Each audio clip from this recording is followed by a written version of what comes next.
welcome to Terzaghi Institute. இப்போ recent நோட்டிஃபிகேஷனான TNPSC subordinate services எல்லாரும் வந்து ரொம்ப ஈகரா பார்த்துட்டு இருக்காங்க. நோட்டிஃபிகேஷன் டிப்ளமோ குவாலிஃபிகேஷனுக்கு மட்டுமா இல்லை பிஇ அட்டன் பண்ணலாமா, இந்த மாதிரி நிறைய கன்ஃபியூஷன்ஸ் இருக்கு. அது எல்லாத்துக்குமே கிளாரிட்டியாக உங்களுக்கு அப்கமிங் வீடியோ இருக்கு. இன்னைக்கு என்ன பண்ண போறோம் அப்படின்னா, ப்ரீவியஸ் இயர் சபார்டினேட் சர்வீசஸ்க்கு வந்து என்னென்ன கொஸ்டின்ஸ் கேட்டிருக்காங்களோ அதை பற்றி டிஸ்கஸ் பண்ண போகிறோம். ஆக்சுவலாக என்னன்னா, நம்மளோட டிஎன்பிஎஸ்சி கம்பைன்ட் இன்ஜினியரிங் சர்வீசஸ்ல ஏஇ அதாவது டிகிரி குவாலிஃபிகேஷனுக்கும் சபார்டினேட் சர்வீசஸ் அதாவது டிப்ளமோ குவாலிஃபிகேஷனுக்குமே சிலபஸ் எல்லாமே கிட்டத்தட்ட ஒன்று தான். பட் என்னன்னா டிஃபிகல்ட்டி லெவல் வந்து மாறும். So combined engineering services exam AE exam which is degree ஸ்டாண்டர்ட்ல இன்னும் கொஞ்சம் டீப்பாக நீங்கள் படிக்க வேண்டியது இருக்கும். வேற இங்கே ரொம்ப சிம்பிளாக இருந்தாலே, ரொம்ப சிம்பிளாக படித்தாலே that is enough for you. So இப்போ ப்ரீவியஸ் இயர் கொஸ்டின்ஸ் பார்ப்போம். In a cantilever uniformly distributed load, variation of bending moment distribution is according to. உங்க எல்லாருக்கும் தெரியும், கேன்டிலீவர்ல பாயிண்ட் லோட் இருந்துச்சுன்னா, கேன்டிலீவர்ல பாயிண்ட் லோட் அப்ளை பண்ணோம்னா, கேன்டிலீவர்ல பாயிண்ட் லோட் அப்ளை பண்ணோம்னா அதோட bending moment இப்படி இருக்கும், which is WL. okay, we have an image, so which is WL. இதே இது ஒரு கேன்டிலீவர்ல நம்ம UDL அப்ளை பண்ணோம்னா அதோட maximum bending moment WL²/2, which is square term இருக்கு இல்லையா, அப்பனா அது வந்து பாரபோலிக் லா. சப்போஸ் இந்த இடத்துல யூனிஃபார்ம்லி வேரியிங் லோடா இருந்துச்சுன்னா அதுக்கு கியூபிக் லா. ஓகே, இந்த சம்முக்கு இந்த क्वेश्चनக்கான ஆன்சர் பாரபோலிக் லா தான். மிச்ச ஆப்ஷன்ஸ் எதுக்கு வரும்னு பார்த்தோம்னா, பாயிண்ட் லோடா இருந்துச்சுன்னா லீனியர் லா, யூனிஃபார்ம்லி வேரியிங் லோடா இருந்துச்சுன்னா cubic law. Okay, fine. So option is B here. Which of the following beams suppose are not situated at the end? cantilever beam னா நமக்கு தெரியும், ஒரு எண்ட் ஃபிக்ஸட் இன்னொரு எண்ட் ஃப்ரீனா கேன்டிலீவர் பீம். ரெண்டு எண்டும் சப்போர்ட்டடா இருந்துச்சுன்னா simply supported beam. ரெண்டு எண்டும் ஃபிக்ஸடா இருந்துச்சுன்னா fixed beam. அப்ப எதுல சப்போர்ட்ஸ் எண்ட்ல இருக்காது அப்படின்னா obvious, so it's an overhanging beam is the option, overhanging beam. Modulus of rigidity is given by the relation c ன்னு கொடுத்திருக்காங்க. சோ இது g லயும் சொல்லலாம், c லயும் சொல்லலாம், n லயும் சொல்லலாம், மூணுமே ஒரே நோட்டேஷன் தான். மாடுலஸ் ஆஃப் ரிஜிடிட்டியை குறிக்கிறது. மாடுலஸ் ஆஃப் ரிஜிடிட்டிக்கு இன்னொரு பேரு ரிஜிடிட்டி மாடுலஸ் அல்லது ஷியர் மாடுலஸ். இதோட ஃபார்முலா என்னன்னு பாத்தீங்கன்னா, shear stress by shear strain. So shear ஸ்ட்ரெஸ்ஸோட நார்மல் நோட்டேஷன் டவ், ஷியர் ஸ்ட்ரெஸ்ஸோட நார்மல் நோட்டேஷன் டவ். ஷியர் ஸ்ட்ரெயினோட நார்மல் நோட்டேஷன் வந்து epsilon s, I mean like ES. V கொடுத்தா வால்யூமெட்ரிக் ஸ்ட்ரெயின், வி கொடுத்தா வால்யூமெட்ரிக் ஸ்ட்ரெயின். வால்யூமெட்ரிக் ஸ்ட்ரெயின் எங்க use பண்ணுவோம் அப்படின்னா, direct stress by volumetric strain, அது வந்து பல்க் மாடுலஸ். ஓகே, சோ இந்த क्वेश्चनல இருந்து பேக்வர்டா படிச்சு பழகுங்க. எப்பயுமே ஒரு क्वेश्चन இருக்குன்னா அதுக்கான ஆன்சர் இதுதான் அப்படின்னு சொல்லிட்டு போகாம, இந்த क्वेश्चनக்கான ஆப்ஷன்ல ஒரு 4 ஆப்ஷன் இருக்குன்னா மிச்சம் 3 ஆப்ஷன்ஸ் எதுக்கு வரும். இப்போ மாடுலஸ் ஆஃப் ரிஜிடிட்டின்னு படிக்க ஆரம்பிச்சீங்கன்னா உடனே நீங்க யங்ஸ் மாடுலஸ் பத்தி படிக்கணும். யங்ஸ் மாடுலஸ்க்கு இன்னொரு பேர் என்ன, elastic modulus, modulus of elasticity, இதெல்லாம் படிக்கணும். அப்போ பல்க் மாடுலஸ். அப்போ இது படி படிச்சோம்னா எலாஸ்டிக் கான்ஸ்டன்ட்ஸ், இது எல்லாமே எலாஸ்டிக் கான்ஸ்டன்ட்ஸ் கேட்டகரி. அப்போ பாய்சான்ஸ் ரேஷியோ, பாய்சான்ஸ் ரேஷியோ படிச்சோம்னா அதோட லிமிட் என்ன, 0ல இருந்து 0.5. இந்த மாதிரி பேக் எண்ட்ல படிச்சீங்கன்னா ஈஸியா இருக்கும். சோ ஒரு ப்ரீவியஸ் இயர் क्वेश्चन வச்சுக்கிட்டே நம்மளால ஒரு ஹோல் யூனிட்டியோ ஹோல் சப்ஜெக்டையோ நம்மளால ஈஸியா கவர் பண்ண முடியும். அந்த பேட்டர்ன் ஆஃப் ஸ்டடி ரொம்ப important. Value of shear force at A for simply supported beam of span 10 meter with point load 25 kN at center. Shear force diagram ரொம்ப ஈஸி.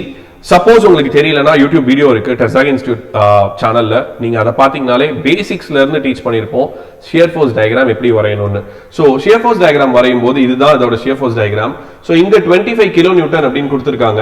சோ ரியாக்ஷன் எவ்வளவு வரும் அப்படின்னா, அது சென்டர்ல இருக்கிறதுனால உங்களுக்கே தெரியும் 12.5 12.5 அப்படின்னு இதோட ரியாக்ஷன் இருக்கும். ஓகே, அப்போ என் क्वेश्चन என்ன அப்படின்னா, இந்த இடத்துல எவ்வளவு ஷியர் ஃபோர்ஸ் இருக்கும். So shear force at centre. So சென்டர்ல எவ்வளவு இருக்கும் அப்படின்னா it is 12.5 kN.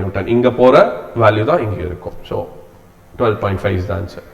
If L and delta L are the length and change in length respectively, the strain is equal to, obviously you know, strain is change in length divided by original length. So change in length divided by original length is the answer here. Fine. The property of a certain material of returning back completely to its original shape. See, இப்போ நான் ஒரு object வச்சிருக்கேன், இந்த ஆப்ஜெக்ட்டை நான் load apply பண்றேன். Load apply பண்ணோன லோட இது deform ஆகுது, லோட remove பண்ணோன original ஷேப்க்கு கம்ப்ளீட்டா வந்துருது. அப்போ இது என்ன அப்படின்னா இட்ஸ் எலாஸ்டிக் மெட்டீரியல். இதே இது ஒரிஜினல் ஷேப்புக்கு வரல அப்படின்னா அது வந்து பிளாஸ்டிக், அது வந்து plastic. So here option is perfectly elastic is the answer. Fine. Deflection at the free end of a cantilever beam carrying point load at the free end. point load at free end கொடுக்கறாங்க அப்படினா answer is WL cube divided by 3EI. Okay, WL cube divided by 3EI. Here the answer is here. Okay, WL cube divided by 3EI. இந்த deflection எப்படி solve பண்ணனும்னா various methods இருக்கு. அந்த methods வந்து upcoming video டிஃப்ளெக்ஷன்ஸ்ல upcoming video இருக்கு. Subordinate சர்வீசஸ்க்கும் சரி combine engineering சர்வீசஸ்க்கும் சரி நீங்க சேனலை ஃபாலோ பண்ணீங்கனாலே வர அப்கமிங் வீடியோஸை வச்சு கொஸ்டினும் நீங்க லேர்ன் பண்ணிப்பீங்க, தியரி கான்செப்ட்ஸும் லேர்ன் பண்ணிப்பீங்க. அல்ஜிபிரிக் சம் ஆஃப் மொமெண்ட்ஸ் நம்ம நார்மலா எஸ்ஓஎம் படிக்கும் போதெல்லாம் படிச்சிருப்போம். Summation of moment about left equal to summation of moment about right. என்ன கண்டுபிடிப்போம்னா பெண்டிங் மொமெண்ட் கண்டுபிடிப்போம். சார் இது எப்படி சார்? ரொம்ப ஈஸி. மொமெண்ட்னு கொஸ்டின்லேயே வந்துருச்சு. சில கொஸ்டின்ஸ்லாம் ரொம்ப பேக்வர்ட் இன்டகிரேஷன்லாம் போய் நீங்க லேர்ன் பண்ணணும் இல்லை, கொஸ்டினை வச்சே நம்மளால ஈஸியா கிராக் பண்ண முடியும். What is the prop reaction at B of the cantilever beam subjected to a point load at free end? இதுதான் அதோட இமேஜ். பாத்தீங்கன்னா சென்டர்ல வந்து பாயிண்ட் லோட் P இருக்கு. ஆக்சுவலா இந்த சென்டரோட டிஃப்ளெக்ஷன்னால எனக்கு வந்து ஒரு டிஃப்ளெக்ஷன் வரும், அது ரவுண்ட்வர்ட் டிஃப்ளெக்ஷன் ஆகும். இந்த ப்ராப் ரியாக்ஷன் இருக்கு இல்லையா, இதனால இதுல ஒரு அப்வர்ட் டிஃப்ளெக்ஷன் வரும். இது ரெண்டத்தையும் நம்ம ஈக்குவேட் பண்ணுவோம் தனித்தனி கேஸா எடுத்து. அந்த டெரிவேஷனுக்கு அப்புறம் நமக்கு வரக்கூடிய ஆன்சர் பாத்தீங்கன்னா 5W/16. இது வந்து காமனா கேட்கக்கூடிய கொஸ்டின், அதனால இதை எப்பயுமே மைண்ட்ல வச்சுக்கோங்க இந்த வேல்யூவை. Again, a column of length is one end fixed and other end is pin joint. It is equal in length. Effective length பொறுத்த வரைக்கும் 4 condition. Both ends are fixed அப்படினா L/2. Both ends are pinned அப்படினா L. One end is fixed and other end is pinned அப்படினா L/√2. இப்போ இந்த இடத்துல one end fixed and other end is pin joint அப்படினு கொடுத்திருக்காங்க. நம்ம இப்ப டிஸ்கஸ் பண்ண பாயிண்ட் என்னன்னா L/√2. So இத by√2 போடும்போது you will get 0.707 L. So என்ன ஃபார்மட்ல வேணாலும் கேட்கலாம், அதுக்காக தான் நான் மென்ஷன் பண்ணி சொல்றேன். What is the critical load of a column with one end fixed and other end hinged? Actual formula என்னன்னா P equal to pi square EI by L effective square. Okay, L effective square. இந்த L effectiveல நான் சொன்ன 4 கண்டிஷனுக்கு ஏத்த மாதிரி நம்ம substitute பண்ணுவோம். இந்த கண்டிஷன்ல என்ன வரும் அப்படின்னா மேல இருக்கிற வேல்யூ விட்டுருங்க, L by ஏனா மேல இருக்க வேல்யூ அதே தான் வரப்போகுது, L/√2 the whole square னு எழுதுவோம். √2 ஸ்கொயர் என்ன வரும் 2. சோ அது மேல போச்சு அப்படினா the option is the given option answer is 2 pi square EI by L square. So இப்போ வேற என்னென்ன கண்டிஷனுக்கு வரும்னா both ends fixed க்கு இது இது cantilever. Next question, a cantilever beam subjected to UDL over its entire length எங்க maximum deflection இருக்கும்னு கேட்டிருக்காங்க. cantilever beamல maximum deflection எப்பவுமே free endல தான் இருக்கும், ஏனா அது unsupportedா இருக்கும். So answer is free end. Next question, section modulus of circular section. Section modulus நமக்கு தெரியும், z is equal to I by y. Circular section ஓட I பாத்தீங்கன்னா pi d power 4 by 64, pi d power 4 by 64 divided by y பாத்தீங்க அப்படினா d by 2, y value பாத்தீங்கன்னா d by 2. So when you cancel this you will get okay pi d cube by 32. So final answer is pi d cube by 32. இப்போ அந்த section modulus question வருது இல்லையா, உடனே section modulus for rectangle என்ன, triangle என்ன, ட்ரையாங்கிளுக்கு பேஸ்ல இருந்து என்ன, அபெக்ஸ்ல இருந்து என்ன, இது எல்லாத்தையும் அப்படியே சேர்த்து படிச்சிட்டே வாங்க. which will be highly helpful for you. ஒரு क्वेश्चन மட்டும் பார்த்தோம் அப்படினு இல்லாம அதோட கான்செப்ட்ஸையும் அப்படியே கவர் பண்ணிட்டே இருக்கோம். சோ நமக்கு ஒரு பெரிய கான்ஃபிடன்ஸ் பூஸ்ட் ஆகும். Next thing, moment of inertia of rectangle. I just told you moment of inertia of rectangle about xx axis is given by. So xx axis அப்படினா எந்த இடத்துல இது கட் ஆகுதோ, இங்க h கட் ஆகுது இல்லையா, அப்பனா அத நீங்க வந்து கியூப் போடணும். ஓகே, இப்போ அந்த இடத்துல வந்து bd நோட்டேஷன் இருக்கு, சோ d கியூப் போடணும். இப்போ சப்போஸ் இந்த ஆக்சிஸ்ல கேக்குறாங்கன்னா b கியூப் எந்த இத வந்து அது கட் பண்ணுதோ அந்த கியூப், அதுதான் வந்து நீங்க கியூபிக் டர்மா போட போறீங்க. So xx axis normally xx axis இப்படி தான் இருக்க போகுது. So that's the thing. Limiting value of stress developed in a material such that the deformation caused by external load totally disappears. அந்த ப்ராப்பர்ட்டி என்னன்னு முன்னாடி கேட்டிருந்தாங்க, அது எலாஸ்டிசிட்டி. அந்த பர்டிகுலர் இடத்துல வர பாயிண்ட் என்ன, ஸ்ட்ரெஸ் ஸ்ட்ரெயின் கிராஃப் போட்டீங்கன்னா அதோட பாயிண்ட் என்ன அப்படின்னா answer is elastic limit. Okay, ஏன்னா எலாஸ்டிக் லிமிட் வரைக்கும் தான் மெட்டீரியல்னால லோடு ரிமூவ் பண்ணா திரும்ப அதோட ஒரிஜினல் பொசிஷனுக்கு வர முடியும். Steel rod 1 metre long, dimension பார்த்துக்கோங்க. ஓகே, அதோட சைஸ் இருக்கு, கிராஸ் செக்ஷனல் டென்சைல் ஃபோர்ஸ் இருக்கு, இலாங்கேஷன் கேட்டிருக்காங்க which is E. Everybody know Young's modulus is equal to come on stress by strain. I know Young's modulus is equal to stress by strain. Stress நம்ம ஈஸியா calculate பண்ணலாம், ஏன்னா cross sectional area இருக்கு, load இருக்கு, இதை வச்சு என்னால calculate பண்ண முடியும். ஸ்ட்ரெயினும் நம்மளால கால்குலேட் பண்ண முடியும். strain is asked. So Young's modulus நம்ம கிட்ட given data. அப்போ இதை நான் இங்க கொண்டு போனேன்னா எனக்கு ஈஸியா என்ன கிடைக்கும், strain கிடைக்கும். If you solve this, the answer is 0.5 mm. And a cantilever beam is where, as you know, one end is fixed and another one is free. Okay, fine. The point through which the whole weight of the body may be assumed to act is defined as, answer is center of gravity. சென்ட்ராய்டுக்கும் centroid கிராவிட்டிக்கும் எப்பவுமே students confuse பண்ணிப்பாங்க. Centroid வந்து அதோட area வச்சு நம்ம measure பண்றோம். அது வந்து ஹாஃபா ஸ்பிளிட் பண்ணுது. அது வந்து சென்ட்ராய்டு. Central about x-axis தனியா இருக்கும், central about y-axis தனியா இருக்கும். But you'll never have central CG about x-axis, CG about y-axis. No, that doesn't exist. CG is one thing where the whole mass of the body acts. So the answer here is center of gravity. Fine. Shaft revolving at RPM transmits torque T. The power developed 2 pi nt by 60 வந்து நீங்க என்னைக்குமே மறக்கவே கூடாது. Normally பவரோட formula இது.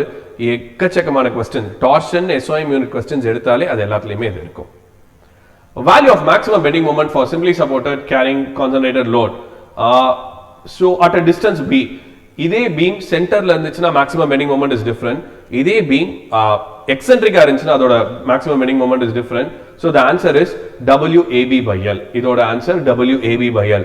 Very firstல ஒரு question பார்த்தோம். cantilever beamக்கு bending moment என்ன மாதிரி வரும்னு.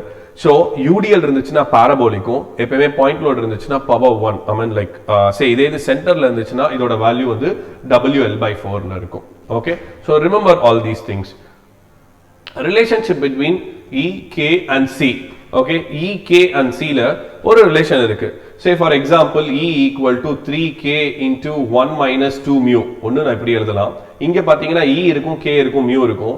அல்லது I can write E equal to 2G into 1 plus mu. இங்கேயும் இருக்கும். பட் மூணுமே கேட்டிருக்காங்க. இங்க E, K. இப்போ நான் எழுதின ரெண்டு ரிலேஷன்ஷிப்லயுமே mu இருக்கு, G இல்ல. So the answer is 9 kg by 3K plus G. Okay, so இந்த ரிலேஷன்ஷிப்பையும் இதுவும் வந்து important question. In fixed beam, point of contraflexure occurs in how many points? முதல்ல point of contraflexure அப்படின்னா என்னன்னா when the bending moment changes sign. அவ்வளவுதான். யூசுவலா students சொல்லுவாங்க bending moment is 0 அப்படின்னு. See, simply supported ensல bending moment எப்பவுமே 0வா தான் இருக்கும். அதை நம்மளால என்ன பண்ண முடியாது? Point of contraflexure எடுத்துக்க முடியாது. So நான் point I mean இந்த point loadனால எனக்கு இந்த bending moment கிடைக்கும். இந்த fixed endனால எனக்கு hogging bending moment. இது வந்து sagging bending moment, இது வந்து hogging bending moment. Okay, so அப்ப எத்தனை இடத்துல இது cross ஆகுது அப்படின்னா 2 pointsல cross ஆகுது. So the answer is 2. Okay, bending moment, point of contraflexure. Value of Rankine constant for timber. There is nothing much to explain here. You need to by heart it. So mild steel na Rankine constant is 1 by 7500 and all these things the value is here, and for timber it is 1 by 750. What will be the slope at fixed end? See, fixed endக்கு நம்ம ஒரு diagram வரையணும். ஸ்லோப்னா என்னன்னா நான் ஒரு tangent வரைஞ்சு அந்த tangent வந்து இந்த ஆங்கிள் தீட்டா ஃபார்ம் பண்ணுச்சு அப்படின்னா அந்த ரொட்டேஷன் அதுதான் அந்த ஸ்லோப் தீட்டான்னு மென்ஷன் பண்ணுவோம். பட் யூ see இந்த இடத்துல டிஃப்ளெக்ஷனே இருக்காது. இந்த இடத்துல ஸ்ட்ரைட் லைனா இருக்கு. I cannot draw a tangent here, right? So fixed endல எப்பயுமே ஸ்லோப்பும் 0, டிஃப்ளெக்ஷனும் 0. ஓகே, fixed endல தீட்டா A தீட்டா B 0 இருக்கு இல்லையா, இதோட இன்னொரு பாயிண்ட்டை நீங்க ஆட் பண்ணிக்கலாம். Deflection is also 0. Okay. Okay, a cantilever span of L is fixed at A and propped at B. இதுலயே பாருங்க ஒரே क्वेश्चन பேப்பர் தான். இது எல்லாமே 1 இயரோட क्वेश्चन பேப்பர் தான். பட் எத்தனை ப்ராப்பர்ட்டி கேன்டிலீவர் நியூமரிக்கல்ஸ் இருக்குன்னு பாருங்க. இது வரைக்கும் எந்த क्वेश्चनக்குமே எனக்கு ஒரு பெரிய டெரிவேஷன் தேவைப்படல. எல்லாமே என்ன பண்றோம்னா டைரக்டா சப்ஸ்டிட்யூட் மட்டும் தான் பண்ணிட்டு இருக்கோம். Okay, cantilever span L is fixed at A and propped at B. If it carries a UDL, then the prop reaction. இதுக்கு முன்னாடி கேட்ட क्वेश्चन எப்படி இருந்துச்சுன்னா பாயிண்ட் லோட் சென்டர்ல இருந்துச்சுன்னா எப்படி இருக்கும்னு அதே ப்ரொசீஜர் தான் இங்க ஃபாலோ பண்ண போறோம். ஒரு property cantilever subjected to UTL கொடுத்திருக்காங்க. இதை நான் ரெண்டா ஸ்ப்ளிட் பண்ண போறேன். யூடிஎல்னால வரக்கூடிய டிஃப்ளெக்ஷனையும் ப்ராப்டு சப்போர்ட்னால வரக்கூடிய டிஃப்ளெக்ஷனையும் நான் ஈக்குவேட் பண்ணி நான் வந்து எனக்கு ப்ராப் ரியாக்ஷன் ஃபைண்ட் அவுட் பண்ணுவேன். ஸோ இதுக்கு சால்வ் பண்ணி முடிச்சதுக்கு அப்புறம் ஃபைனல் ஆன்சர் பார்த்தீங்கன்னா 3WL/H. Okay, simply supported beam maximum deflection எங்க இருக்கும்? டிஃப்ளெக்ஷன் எடுத்துக்கிட்டாலே ஒரு 4 கேசஸ். சிம்பிளி சப்போர்ட்டட் பீம்ல பாயிண்ட் லோட் யூடிஎல் மிஸ் பண்ணிடாதீங்க. கேன்டிலீவர் பீம்ல பாயிண்ட் லோட் யூடிஎல். இந்த 4 டேட்டா ரொம்ப ஈஸியான ஃபார்முலா தான். டாப் ஆஃப் த மைண்ட்ல வச்சிருந்தீங்கன்னா தான் क्वेश्चन கேட்டோம்னா நம்மளால ஆன்சர் பண்ண முடியும். So here answer is 5W UDL கொடுத்துட்டாங்க இல்லையா, அப்போ 5WL/4 divided by 384 EA is the answer. Simply supported beam L carrying W, if the beam is propped at the center, then in the bending moment is 0 at a distance of. Bending moment எங்க 0வா இருக்கும் அப்படின்னா it is 3L/8 from both the ends. It will be bending moment will be 3L/8 from both the ends. Okay, இது வந்து வீடியோவோட part 1. Upcoming video part 2 இருக்கு. So 200 கொஸ்டின்ஸையும் ஒரே வீடியோவில் டெஃபினட்டாக கொடுக்க முடியாது, உங்களுக்கே தெரியும். ஸ்பிளிட் பண்ணி லேர்ன் பண்ணலாம், which will be like very convenient for you. Subordinate சர்வீசஸ்க்குன்னு எக்ஸ்க்ளூசிவாக நிறைய வீடியோஸ் ப்ரிப்பேர் ஆகிட்டு இருக்கு. நீங்கள் ஃபாலோ பண்ணிங்கனாலே உங்களுக்கு டெஃபினட்டாக தெரியும். நிறைய என்கொயரிஸ் வரது வந்து சபார்டினேட் சர்வீசஸ்க்கான டெஸ்ட் சீரிஸ் கேட்டிருக்காங்க. எக்ஸ்க்ளூசிவாக லான்ச் பண்ணியிருக்கோம் டெர்சாக் இன்ஸ்டியூட்ல இருந்து. டிப்ளமோ லெவலுக்கு எப்படி இருக்குமோ அது பர்ஃபெக்டாக அப்படி இருக்கும். அது போக சபார்டினேட் சர்வீசஸ்க்கு கோர்சஸும் ஸ்டார்ட் ஆகுது ஆஃப்லைனில். ரெகுலராக நீங்கள் வந்து சோஷியல் டிஸ்டன்சிங்கோட சேஃபாக இங்கே வந்து நீங்கள் படிக்கலாம். அந்த கோர்ஸ் வந்து March 17 ஸ்டார்ட் ஆகுது. ஃபார் டீடைல்ஸ் டிஸ்கிரிப்ஷனில் இருக்கும், அந்த நம்பருக்கு நீங்கள் கால் பண்ணலாம். Thank you all.